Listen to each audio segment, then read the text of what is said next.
Hello guys, তোমরা কেমন আছো? আশা করছি ভালো আছো। আর তোমাদের আশীর্বাদে আমিও ভালো আছি। আর যারা যারা আমার চ্যানেলে নতুন আছো, প্লিজ চ্যানেলটাকে সাবস্ক্রাইব করে দিও আর পাশে থাকা বেল আইকনটি অবশ্যই ক্লিক করে দিও। বলো তো এত আনন্দ কিসের? আমি তোমাদের সঙ্গে কম বেশি আগের ব্লগেও শেয়ার করেছি, আজকেও আবারও বলছি, এটা কিন্তু লাস্ট ব্লগ, যেটা আমি অল্প অল্প করে ছেড়েছি। তো আজকে কিন্তু সন্ধ্যা আরতি ছিল, রাত মানে সন্ধেবেলা। তো পাড়ার সকলেই কিন্তু এখানে ঢুকেছে আরতি করতে, আমিও ঢুকেছি। তো আমি তোমাদের সঙ্গে শেয়ার করলাম।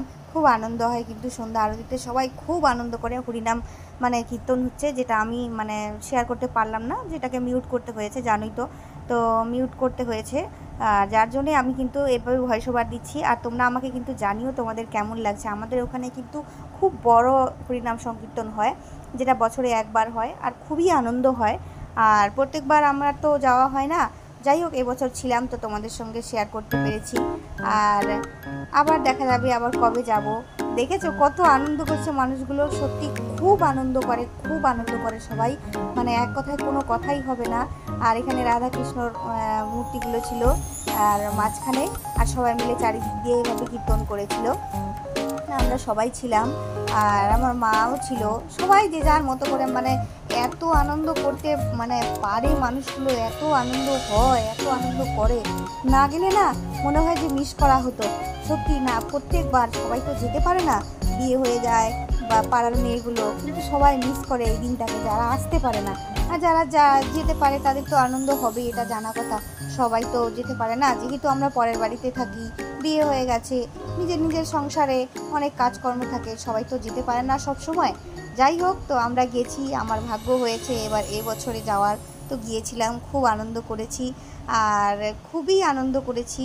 হরিনাম সংকীর্তনে যাওয়া, আনন্দ করা। আর এখানে কিন্তু লীলা হচ্ছিল, জানো তো, আমাদের ওখানে কিন্তু লীলা হয়। আচ্ছা তোমরা বলো তো, তোমাদের কারো এরকম লীলা হয় কি? তোমাদের ওখানে কারোর মানে সংকীর্তন, হরিনাম সংকীর্তন হলে আশেপাশে যাদের আছো তারা তো অবশ্যই জানো, আর যারা দূরে আছো তাদেরকে বলছি, তোমাদের ওখানে যদি এরকম লীলা হয় আমাকে একটু কমেন্টে বলো তো। আমাদের এখানে কিন্তু এরকম লীলা কীর্তন হয়, সংকীর্তন এক একটা পাঠ করা হয়, মানে শুম্ভ নিশুম্ভর পাঠ, বড় বড় পাঠগুলো যেগুলো হয়, অনেক কিছু পাঠ আছে যেগুলো তুলে ধরা হয়, সেগুলো এখানে সবাই মানে আনন্দ করে। দেখেছো মানুষগুলো সবাই বসে আছে, সবাই আনন্দ করছে। এটা কিন্তু দিনের বেলা, সন্ধেবেলা না। সন্ধে আরতির পরেও কিন্তু একবার হয়। তো অত রাত্রিবেলা আমি থাকিনি, চলে এসেছিলাম বাড়িতে। যাই হোক, তো এখন কিন্তু লীলাটাই হচ্ছিল, আর খুব আনন্দ হচ্ছিল। আর এই যে মাইকে যে কথা বলছে না, এই লোকটাই হচ্ছে মেন, আর এরা হচ্ছে ক্যারেক্টার, এরা হচ্ছে করে মানে লীলা কীর্তন দেখায়। আর এই মাইকে কিন্তু কথা বলে অন্য লোকে, খুব ভালো লাগে এখানে দেখতে এটা। আর অনেক দিন পরে দেখলাম তো এইসব জিনিসগুলো, অনেক দিন পরে দেখলাম, খুব আমার ভালো লেগেছিল। আমি বিয়ের আগে দেখতাম, বিয়ের পরে কিন্তু সেরকম দেখতে পারিনি। আর এটা আমার মার সঙ্গে একটা ছবি তুললাম, তো যেটা তোমাদের সঙ্গে শেয়ার করলাম। তারপরে কিন্তু সন্ধে হয়ে গেছিলো, সন্ধে আরতি দেওয়ার পরে আর আমরা কিন্তু এই যে দেখো খিচুড়ি খাচ্ছি। আর খিচুড়িটা খুব গরম ছিল, যেটা আমি তোমাদের সঙ্গে শেয়ার করলাম। তারপরে জানো তো আমার না এত শরীরটা খারাপ, তবুও আমি এসছি। দেখেছো চোখটা পুরো লাল হয়ে গেছে, কি করব, বাড়ি মানে যেতে হবে, ভাবছিলাম যে বাড়ি গিয়ে ডাক্তার দেখাবো, এখনও কিন্তু লাল হয়ে রয়েছে। মাঝে মধ্যে এই চোখটা না আমার লাল হয়ে যায়, বুঝতে পারি না, আমি ডাক্তার দেখাই, তবুও জানি না কেন এরকম হয়। আর এখানে কিন্তু হরিনাম কীর্তন করছিলেন, তো সবাই আমরা দেখছিলাম। এটা কিন্তু নেক্সট ডে, আর এটা আমার বৌদি, আমরা সবাই গিয়েছিলাম দেখতে, বসে বসে দেখছিলাম দিনের বেলাতে, সন্ধ্যেবেলা কিন্তু না, দিনের বেলাতে। তো বসে দেখার পরে বাড়ি যাচ্ছি, বাড়ি আসছি, মানে বাড়িতে কেউ থাকেই না, সবাই ওখানেই থাকে, মন্দিরেই থাকে। মানে দেখা সব মানে একটা ভালো লাগে না, এটা আমার মনে হয় যে এই 2-3 দিন যে এত আনন্দ, সেটা আমরা বুঝতে পারি। আর এটা কিন্তু নেক্সট ডে আরও, এই যে দেখো এখানে সবাই কিন্তু পুজো করছিল, আমি গিয়েছিলাম দুপুরবেলা, খুব রোদ ছিল, দেখেছো মুখটার অবস্থা রোদের জন্য। আচ্ছা ক্যামেরাটা আমি ভালোভাবেই ধরলাম, জানো তো, ক্যামেরাটা যে কীভাবে এভাবে হয়ে গেল বুঝতে পারলাম না, তবুও আমি তোমাদের সঙ্গে শেয়ার করে দিলাম। তো তোমরা দেখো, আমি চেয়েছিলাম তোমাদের সঙ্গে সব কিছু শেয়ার করতে, এটাও করেছি। আচ্ছা তোমরা আমাকে জানিও তোমাদের কেমন লাগছে।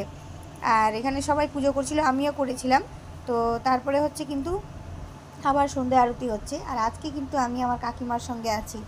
ব্লগটা দেখেছো, মানে একটু একটু করে করে করে করে আমি কিন্তু রেখে দিয়েছি, পুরোটা শেয়ার করতে পারিনি। এখানে আমার কাকিমা ছিল আমার সঙ্গে, আমার মা তো মানে বিলীন, কোথায় যে চলে যায় কিছুই বোঝা যায় না, এত আনন্দ করে, ভুলেই গেছে। মানে ওর মেয়ের বিয়ের পরে এই যে সংকীর্তনটা হচ্ছে মানে আমার বোনের বিয়ে কালকে শেষ হয়েছে, কালকে এই সংকীর্তনটা শুরু হয়ে গেছে। ওই জন্যে ওর মেয়ের বিয়ে হয়ে গেছে তো আর কোনো ব্যাপার নেই, খুব আনন্দ করছে। আর সংকীর্তনে এখানে আর কোনো টেনশন নেই যে বিয়ে বিয়ে বিয়ে বিয়ে নিয়ে প্রায় 6 মাস 1 বছর ধরেই কিন্তু মানে খুব মাথায় চাপ ছিল, আর ফ্রি হয়ে গেছে। যাই হোক, চাপটা দূর হয়ে গেছে। একটা বিয়ে নিয়ে অনেক রকম চাপা টেনশন থাকে মানুষের, কী হবে না হবে, কীভাবে কী করব না করব, বিয়েটাতে কতটুকু যোগান দিতে পারবো, কত লোকে আসবে, কী হবে না হবে, সবারই এরকম একটা মানে টেনশন থাকে। যাই হোক, এটা আমার কাকিমা আমার পাশে আছে। তো আর পেছনে এই যে দিদিগুলো দেখতেই তোমরা পেয়েছো, এরা আমার সঙ্গে একটা ছবিও তুলেছিল। যাই হোক, আমি তোমাদের সঙ্গে শেয়ার করে দেবো। এরাও আনন্দ করেছিল খুব। সবাই আনন্দ করে, যে বছরে একবার হয় এই সংকীর্তনটা, সবাই আসে, যার যেটুকু পারে আসার চেষ্টা করে।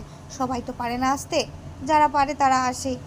যেটা আগেই তোমাদের সঙ্গে আমি শেয়ার করলাম, যেটা বললাম তোমাদেরকে, যে সবাই মানে হয় না সবার আসা সম্ভব। তো যাই হোক, এই যে দেখো, এই যে দিদিটা, এটা আমার বৌদি, আর এটা একটা পাড়ার মানে ওই দিদিটারই ভাস্তি হয়। যাই হোক, আর তারপরে কিন্তু এটা আমি কিন্তু সব কিছু শেয়ার করছি। আর এটা কিন্তু প্রথম দিনের, যেটা জল ভরতে গিয়েছিল সবাই, সেই দিনের কিন্তু এইটা। তো এই ক্লিপসটা আমি কিন্তু দিয়ে দিয়েছি। এখানে আমাকে সবাই জিজ্ঞেস করছে এবং তোর বর চলে গেছে না আছে? আমি বললাম আমার বর তো চলে গেছে বিয়ের দিন। যাই হোক, তোমাদের কেমন লাগলো? ভালো লাগলে অবশ্যই লাইক কমেন্ট শেয়ার করে দিও। টাটা, সকলে ভালো থেকো, সুস্থ থেকো।